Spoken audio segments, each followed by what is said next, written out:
İkinci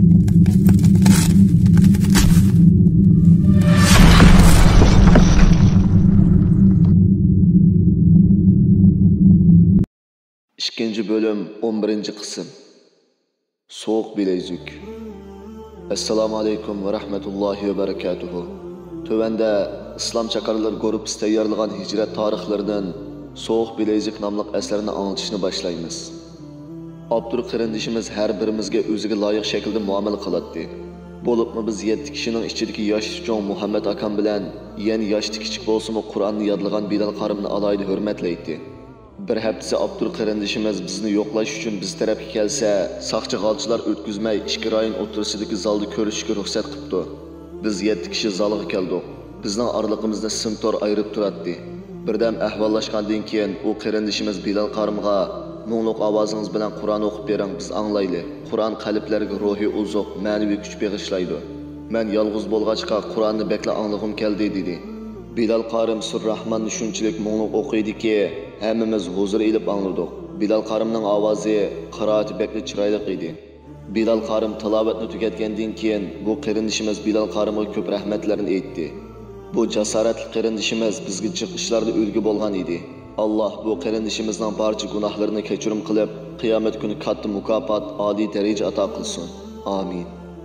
Ba'zida bizdan birsimiz u qarindishimizni yo'qlab ko'rishib kelatdik.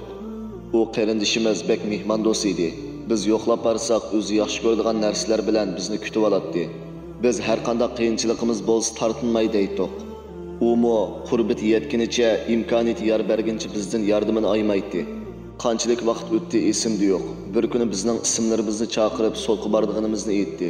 Biz tayyor bo'lib keldik. Bu qitimqi so'tqa so'q bilezikning Abdul qarindishimizni opirdi ekan.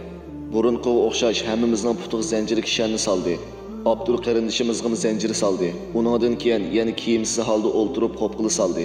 Bizni mashinaga silib so'tqa ilib mangdi. Biz o qarindishimiz bilan qanuvchi mungdishib imonlashib oldik. Bizni so'tqa chaqirib, bir inglizcha tarjimonni chaqirib bizga bir varaq qog'oz berdi. Biz bu nima qog'oz deb so'rasak, bu soqchining ustimizdan qilgan arz qog'oz ekan. O'qirmanlarning esili bo'lsa kerak. Arkasından saqchi qo'g'lab ketgan birodar o'ziga yetishib olay degan saqchini tutilib qilishdan ansirab qattiq urib yotqizib qo'yib, ondan qochib ketibdi ekan. Keyin boshqalarning yanida panohlanib turib, ondan Malayziyaga ketgan ekan. Bu saqchi 7 kishi birlashib meni urdi deb arz qilish orqali haliq birodardan olinmagan o'chini bizdan olibdi. Biz o saqchini ko'rganda put-qo'llar tengaqliq edi. Yana birisi bo'lsa, hukumat organiga buzg'unchilik qilgan degan jinoyat ekan. Biz birinchi jinoyatni qat'iy e'tirof qilg'il unimidik. Saqchilar e'tirof qildi, bizni xili majburlab boqqan bo'lsa-mo, biz qat'iy e'tirof qilgan unimidik. Agar biz arzni e'tirof qilmasak, sudning kechiktirilganligini dedi. Biz o'ylanib qoldik. Hukm qog'oziga qo'l qo'ymizmi yoki qo'ymaymizmi? Agar qo'l qo'ysak, saqchini urdi deb jiq uy kesib o'tishidan ansirdik. Qo'l qo'ymayli desak, sudga berib kelishdiki yalang'ochlash va o'ltirib qo'pish bizga bek ig'ir kelgan edi. Ba'zi birodarlar mayli arzga qo'l qo'ymayli degan taklifni berdi. Biz shundoq ikkilanishda tursak, sud ishxonasining ichidan bir ishki ichilib 7-8 harbiy kirib keldi. Ular bizni qo'l qo'yg'il unimisak, majburiy qo'l qo'yish uchun kelganlar ekan.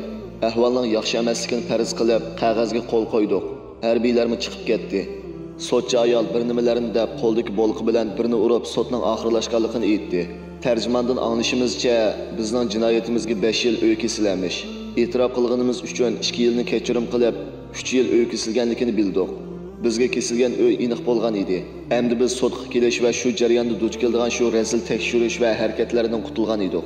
Kech bo'lganda bizni turmaga elib kelib, yalang'ochlab tekshirish va hiliq harakatlar tugagandan keyin hammamizni o'z kameralarimizga solib etdi. Yotoqdagi jinoyatchilar necha yil uy kesilganligini so'radi, deb berdik. Ular bek oz uy kesibdi dedi. Shunda qilib turma hayoti davom qilmoqda edi. Uy kesilganlarni ishga solgan qoida bu turmada bor edi. Saqchi g'alchilar bizni ishlamasang bo'lmaydi deb turib oldi. Biz bu turmaning tuzum bo'yicha ishga taqsim qilindik. Qaçqan vaqtda yaralangan birodarlarning jarohati texmi to'liq saqib bo'lmag'achqa, bularni ishga solsang bo'lmaydi deb saqchi g'alchilarga yarısını ko'rsatgan bo'lsaqmi, qat'iy unimadi. Ali bilan Abdullah bizning qo'limiz og'riydi, ishlayolmaymiz deb turib oldi. Chunki Alining qo'li ig'ir yaralangan, Abdullahning qo'li ig'ir yaralangan bo'lib, shu vaqtda to'liq saqib bo'lmagan edi. İşleyemeyimiz deganlik uchun bu ishkizlik ayrim 4 kilo ig'irlikdagi zanjirini silab, sirtqa chiqishini cheklab jazoladi. Hatto tomoqni yotoq ichida yeydi. Biz bu ishki birodarga qo'limizdan kelishicha yordam qildik. Bu ikki birodarga Allohdan rahmat va mag'firat tilayman. Amin. Zanjir kishan bu ikki birodarning putida turmadan chiqib ketishga 2 oy qolg'ich turdi. Qo'lning piyi kesilib ketgan Bilal qarimni pastda o'birni tozalashga qo'ygan edi. Past qildigan ish oson bo'lg'achqa 20 minut tugaydi. Bilal qarim ish tugsa Qur'on o'qiydi. Abdullah birodarning qo'li sungan bo'lg'achqa Bilal qarimdek ish qiladi. Bekor bo'lsa ibodatlarni qilg'ach yotoqqa solingan qarindishimizning xizmatini qiladi. Bizni qahva damlab ekilib bizni bax xush qiladi. Allah bu qarindishimizga katta mukofot ajr bersin. Amin. Endi yoshda ham hurmatli cho'ng bo'lgan Muhammad akimizning ishiga kelsak, biz saqchi-g'alchilarga bu akimiz yoshda cho'ng, pastki yengilroq ishga o'rinlashtiringlar deb shuncha degan bo'lsaqmi, saqchi-g'alchilar qat'iy unimay ishligini soldi. Bechora akimiz necha soatlab o'ltirib ishlab bellar og'rib ketadi. Biz ishimizni burun tugutib yordamlashatdik, lekin bu ish har kun bo'lg'achqa bek charchab ketadi. Allah bu zolimlarga o'zi kifoya qilsin. Allah bu akimizni qiyomat kunidagi jafo mushaqqatlardan qutqizsin. Amin. Endi men bilan Umarning ahvoliga kelsak, ikkimiz saqiydik. Qochgan vaqtda mening belim zaxmlangan bo'lib, turma kelgandan keyin bir mezgil og'rib keyin yaxshi bo'lib qolgan edi. Umarning og'riq ahvoli bo'lmag'achqa ikkimizni bekchiq ish qilsaldi. Har kuni 6 qator to'r to'qil salatdi. Tez to'qsaq kechlik tomoq vaqtigacha aron tugaydi.